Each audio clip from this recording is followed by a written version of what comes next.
یہ جو الفاظ ہیں نا کہ حضرت جناب عمر نے کہا کہ میں اس کو گھر کو جلا دوں گا، یہ شیعہ نے اس میں کچھ چیزیں شامل کی ہیں اپنی طرف سے اور جھوٹ باندھا ہے، اور یہ بہت بڑا انہوں نے بہتان لگایا ہے حضرت جناب خلیفہ دوم پر، اور یہ دعویٰ کیا ہے روافظ نے کہ حضرت عمر نے سیدہ زہرا سلام اللہ علیہا کے دروازے کو جلانے کا ارادہ کیا۔ من اقادیب الروافظ، یہ رافضیوں کے جھوٹوں میں سے ایک جھوٹ ہے، لیکن دیکھیں ایک حصہ جس میں کہہ رہے ہیں کہ باب یہ باندھا ہے، اوپر ٹائٹل یہ دیا ہے کہ حضرت سیدہ زہرا اور مولا علی علیہ السلام کی تعظیم جو حضرت عمر کے دل میں ہے وہ آپ کو اس روایت سے ہم بتا رہے ہیں، لیکن اس کے آگے بھی بیان نہیں کیا اور اس کے پیچھے جو گزر گیا وہ بھی بیان نہیں کیا۔ غلام مصطفیٰ امن پوری، غلام مصطفیٰ ظہیر امن پوری صاحب جو ہیں اس وقت اہل سنت کے، اہل حدیث کے، بلکہ اہل حدیث کے یہ محدث ہیں، اس وقت محدث العصر ہیں، انہوں نے اسی روایت کو بالکل صحیح کہا ہے کہ اس کی سند بالکل ٹھیک ہے۔ انہوں نے بھی روایت کا اس حصے کو بیان کر کے کہا کہ حضرت جناب عمر کے دل میں سیدہ فاطمہ الزہرا سلام اللہ علیہا کا جو مقام تھا وہ آپ کے سامنے ہے، اور اسی روایت کو انہوں نے بیان کیا اور ساتھ یہ لکھا کہ اس کی سند بالکل ٹھیک ہے۔ اللہم صلی علی محمد و آل محمد۔ محترم ناظرین، میں آپ کا بھائی قاری مزمل اعجاز الحسینی آپ کی خدمت میں ایام فاطمیہ سیریز کا اللہ کے فضل و کرم سے چوتھا پارٹ لے کر کے حاضر ہوا ہوں۔ چوتھے حصے میں ہم کچھ ایسی باتیں کریں گے جو اکثر ہم اہل تشیع کی زبان سے سنتے رہتے ہیں۔ اب کیونکہ میں ایز اے ایک تحقیق کے یعنی فیلڈ میں ہوں، تحقیق کر رہا ہوں ہر چیز کی، جتنی اللہ نے مجھے قوت دی ہے، بساط دی ہے، میں کوشش کرتا ہوں ہر چیز کو تحقیق کی نظر سے دیکھوں، اس کو پہچانوں، پرکھوں، لیکن اس کے باوجود آج کی جو گفتگو میں آپ کی خدمت میں رکھوں گا اس کو بیان کرنا کوئی اتنا آسان نہیں ہے۔ یہ پل صراط پہ چلنے کے مترادف ہے، یعنی ایک طرف اس بات کا بھی خطرہ ہے کہ کہیں کسی محترم شخصیت کی گستاخی کسی کو لگے نہ کہ گستاخی ہو گئی ہے، دوسری طرف اس بات کا بھی خطرہ ہے کہ جو بات حق پہنچی ہے اس بات کو بیان کرنا چاہیے، کہیں یہ نہ ہو کہ کتمان حق کے زمرے میں آ کر کے خدا کی پکڑ میں آ جائیں۔ یہ ساری چیزیں شامل حال ہیں۔ آپ نے اکثر اہل تشیع کی زبان سے، ان کے ذاکرین کے علماء کی زبان سے یہ سنا ہے کہ جناب خلیفہ دوم نے حضرت سیدہ فاطمہ الزہرا سلام اللہ علیہا کے دروازے کو آگ لگا دی، یہ دروازے کو آگ لگانے کی دھمکی دی۔ میں ایز اے اہل سنت کافی ٹائم سے سوچ رہا تھا کہ کیا شیعہ یہ اپنی طرف سے باتیں کرتے ہیں، ان کی حقیقت کیا ہے۔ پھر میں نے اپنی کتابوں کو کچھ نہ کچھ کھنگالنا اور ڈھونڈنا شروع کیا تو مجھے کچھ روایات ملی ہیں، میں آپ کی خدمت میں رکھتا ہوں۔ یعنی کچھ علماء اہل حدیث، اہل سنت اور خصوصاً اہل حدیث بھی اس بات کو تسلیم کرتے ہیں، اس روایت کو صحیح تسلیم کرتے ہیں اور اس کی تصدیق کرتے ہیں۔ اب میں وہ روایات آپ کی خدمت میں رکھ دیتا ہوں، پھر دیکھ لیں۔ آپ کو لگ رہا ہوگا کہ شاید کسی کی گستاخی ہو رہی ہے، لیکن میں ان روایات کو رکھ رہا ہوں جو اہل سنت کے علماء اور محدثین نے جنہیں صحیح بیان کیا ہے، جنہیں صحیح کہا ہے اور جن کی تصدیق کی ہے۔ آگے آپ اس کو، آپ کی مرضی ہے، جو کچھ مرضی اسے سمجھ لیں، یہ ہر کسی کی سمجھ پر ڈیپینڈ کرتا ہے۔ حضرت جناب سیدہ زہرا سلام اللہ علیہا کے دروازے کے بارے میں اور اس بارے میں کہ جناب خلیفہ دوم نے سیدہ زہرا سلام اللہ علیہا کے دروازے پر کھڑے ہو کر کے دھمکی دی، کیا ایسی چیزیں یہ شیعہ اپنی طرف سے کر رہے ہیں یا اہل سنت کتابوں موجود ہے؟ مجھے ایک روایت ملی ہے اور اس روایت کی کئی تصحیحات بھی میں آپ کی خدمت میں رکھوں گا، یعنی کئی علماء اہل حدیث جنہوں نے اس کی تصحیح کی ہے وہ میں آپ کی خدمت میں رکھ دوں گا۔ ہاں، اگر کوئی آپ کو لگتا ہے کسی قسم کا کوئی سوال ہے تو آپ کمنٹ باکس میں کر سکتے ہیں، میں اگر میرے پاس طاقت ہوئی، میں کر سکا تو انشاءاللہ اس کا بھی جواب آپ کی خدمت میں پیش کروں گا۔ اب یہ سب سے پہلی کتاب جو میرے پاس ہے یہ بڑی اہل سنت کی معتبر ترین کتاب ہے۔ اس کتاب کا نام ہے مصنف ابن ابی شیبہ، ٹھیک ہے۔ اس میں کتاب المغازی میں ایک روایت موجود ہے۔ اب میں روایت آپ کی خدمت میں پڑھ دیتا ہوں، ذرا سن لیں۔ ایک ہی کتاب سے روایت پڑھوں گا، باقی کتابوں کا حوالہ آپ کی خدمت میں پیش کروں گا۔ حینا بعیا لابی بکر بعد رسول اللہ صلی اللہ علیہ وآلہ وسلم، یہ بیان کرتے ہیں اس وقت کے واقعے کو جب خلیفہ اول جناب ابو بکر کی بیعت کر لی گئی، ٹھیک ہے، ان کی بیعت ہو گئی۔ بعد رسول اللہ صلی اللہ علیہ وآلہ وسلم کی بات ہے۔ کانا علی والزبیر یدخلان علی فاطمہ بنت رسول اللہ صلی اللہ علیہ وآلہ وسلم، حضرت مولا علی علیہ السلام اور حضرت زبیر دونوں کا بڑا مقام ہے۔ مولا علی علیہ السلام کی شخصیت تو دنیا کو پتہ ہے، اور حضرت زبیر بھی نبی پاک صلی اللہ علیہ وآلہ وسلم کے صحابی، بڑا مقام ہے ان کا۔ یہ دونوں سیدہ زہرا سلام اللہ علیہا کے پاس آتے اور بھی کچھ بنی ہاشم کے لوگ آتے اور سیدہ سے مشورہ کرتے، اور آ کر کے یہاں پہ مشورہ ہوتا خلافت کے حوالے سے۔ فیشاورونھا ویرتجعون فی امرہم، یعنی یہ جو معاملہ خلافت والا ہے اس معاملے میں کچھ سوچو بچار کرتے. فلما بلغ ذلك عمر بن الخطاب، جب یہ بات عمر بن خطاب کو پہنچی ان کے پاس، یعنی جناب عمر کو یہ بات پہنچی، خرجا تو وہ نکلے، حتی دخل علی فاطمہ، وہ حضرت سیدہ فاطمہ الزہرا سلام اللہ علیہا کے گھر پر آئے، دروازے پر آئے. فقال، انہوں نے کہا اللہ کی قسم اس کائنات میں آپ سے زیادہ محبوب ہمیں کوئی نہیں ہے، من ابی کا، آپ کے باپ سے زیادہ محبوب ہمیں، یعنی رسول پاک صلی اللہ علیہ وآلہ وسلم سے زیادہ محبوب ہمیں اس کائنات میں کوئی نہیں، اور پھر اس کے بعد ہمیں کوئی زیادہ محبوب نہیں ہے آپ کے علاوہ. یعنی پہلے آپ کے والد ہمیں بڑے محبوب ہیں، اور اس کے بعد ان کے بعد جو ہے آپ ہمیں بہت زیادہ محبوب ہیں. لیکن سن لیں، لیکن آگے روایت کے جو الفاظ ہیں میں آپ کی خدمت پیش کرتا ہوں. لیکن انہوں نے کہا کہ فقد بلغنی ان ہؤلاء النفر، مجھے یہ بات پہنچی ہے کہ یہ جو لوگ ہیں کہ میرے پاس تیرے پاس آتے ہیں، یجتمعون عندک ایم اللہ لئن بلغنی ذالک، اللہ کی قسم اگر انہوں نے دوبارہ ایسا کیا، لأحرکن علیہم الباب علیہم البیت، تو میں اس گھر کو ان کے سمیت جلا کر کے رکھ دوں گا. یہ ہے جی روایت دھمکی کی. کہتے ہیں جی شیعہ کہتے ہیں میں یہ میری روایت پڑھنے کا مقصد یہ ہے کہ بھئی یہ روایات اہل سنت میں موجود ہیں اور کسی درجہ یہ معتبر ترین بھی ہیں. آگے آپ کا فیصلہ ہے، آپ کیا کرنا چاہتے ہیں، کیا کہنا چاہتے ہیں. اب اس روایت کو کن کن لوگوں نے صحیح کہا ہے، ٹھیک ہے. یہ روایت کتاب ہے میرے سامنے، اسمی المطالب فی سیرت امام علی ابن ابی طالب علیہ السلام، ٹھیک ہے جی. اس کتاب کے مصنف ہیں علی محمد السلابی، ٹھیک ہے، ان کا نام ہے. اس کا جز اول ہے، اور کتاب جو ہے اسمی المطالبی فی سیرت امیر المؤمنین علی ابن ابی طالب علیہ السلام کے حوالے سے، ٹھیک ہے. ہم جناب اس کے اندر دیکھتے ہیں اسی روایت کو، اسکین آپ دیکھ لیں گے اسی روایت کو. ان اسلم ادوی سے قال لما بوئی علی ابی بکر بعد النبی صلی اللہ علیہ وآلہ وسلم کان علی والزبیر العوام زبیر بن عوام يدخلان علی فاطمہ یشاورونها فلما بلغ عمر، جب خلیفہ دوم کو یہ بات ان کے پاس پہنچی، فدخل علی فاطمہ، تو وہ سیدہ فاطمہ سلام اللہ علیہا کے پاس ہے. فقال یا بنت رسول اللہ صلی اللہ علیہ وآلہ وسلم ما احد من الخلق احب الینا من ابیک وما احد من الخلق بعد ابیک احب الینا منک، آپ ہمیں زیادہ پیاری ہیں.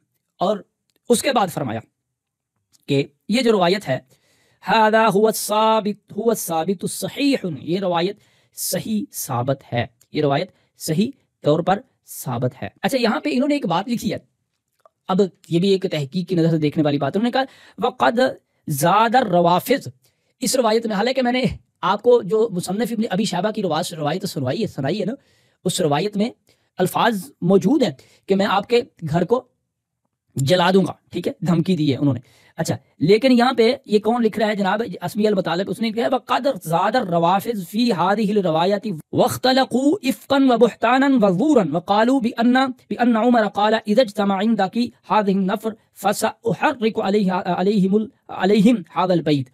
اور وہ کہتے ہیں کہ یہ جو الفاظ ہیں نا کہ حضرت جناب عمر نے کہا کہ میں اس کو گھر کو جلا دوں گا، یہ شیعہ نے اس میں کچھ چیزیں شامل کی ہیں اپنی طرف سے اور جھوٹ باندھا ہے، اور یہ بہت بڑا انہوں نے بہتان لگایا ہے حضرت جناب خلیفہ دوم پر، ٹھیک ہے. یہ یہاں پہ لکھ رہا ہے. اب میں نے آپ کے سامنے مصنف ابن ابی شیبہ کی اصل روایت بھی پڑھی ہے، تو اس میں بھی یہ الفاظ موجود ہیں، اور انہوں نے مصنف ابن ابی شیبہ یعنی امام ابن ابی شیبہ نے یہ نہیں کہا کہ یہ جو الفاظ ہیں یہ شیعہ نے یا روافض نے اپنی طرف سے شامل کی ہیں، لیکن انہوں نے یہ لکھا ہے کہ اخرجہ ابن ابی شیبہ، اسے ابن ابی شیبہ نے بھی لکھا ہے، المصنف نے بھی لکھا ہے، مصنف ابن ابی شیبہ میں، یعنی کہ ابن ابی شیبہ نے مصنف ابن ابی شیبہ میں لکھا ہے، اور اسنادہ صحیح، اور اس کی سند جو ہے وہ بالکل ٹھیک ہے، ٹھیک ہے جی، اس کی سند ٹھیک. اور اسی روایت کے آخر میں یہ ہے کہ جب حضرت عمر واپس چلے جاتے ہیں تو سیدہ فاطمہ الزہرا سلام اللہ علیہا کے پاس آتے ہیں جناب یعنی کہ امیر المومن علی بن ابی طالب علیہ السلام آتے ہیں، زبیر بن عوام آتے ہیں. تو فقالت لهم تعلمون ان عمر جاءنی، انہوں نے فرمایا کہ تمہیں پتہ نہیں ہے کہ عمر بن خطاب آئے تھے، وحلف باللہ، اور انہوں نے اللہ کی قسم اٹھائی تھی کہ لئن انتم عدتم، اگر تم نے پھر اس کا اعادہ کیا، یہاں پہ خلافت کے بارے میں کوئی مشورہ کیا، تو میں کیا کروں گا کہ اس گھر کو اس گھر والوں کے سمیت جلا دوں گا. وعیم اللہ انہ لیستقن فیما حلف علیہ، اور یہ بھی سن لو کہ اللہ کی قسم، سیدہ زہرا سلام اللہ علیہ فرما رہی ہیں کہ اللہ کی قسم اگر عمر نے کہا ہے تو وہ ایسا ضرور کرے گا. یہ روایت کے الفاظ ہیں. اور یہاں پہ انہوں نے یہ بھی لکھا کہ اس روایت کے اینڈ میں، یعنی اس کے صفحہ نمبر پہلا جو میں نے آپ کی خدمت میں رکھا ہے وہ صفحہ نمبر 202 ہے، اور یہ صفحہ نمبر 203 ہے. فرماتے ہیں کہ یعنی یہ صاحب اسمی المطالب لکھتے ہیں وَدَعْوَى أَنَّ عُمَرَ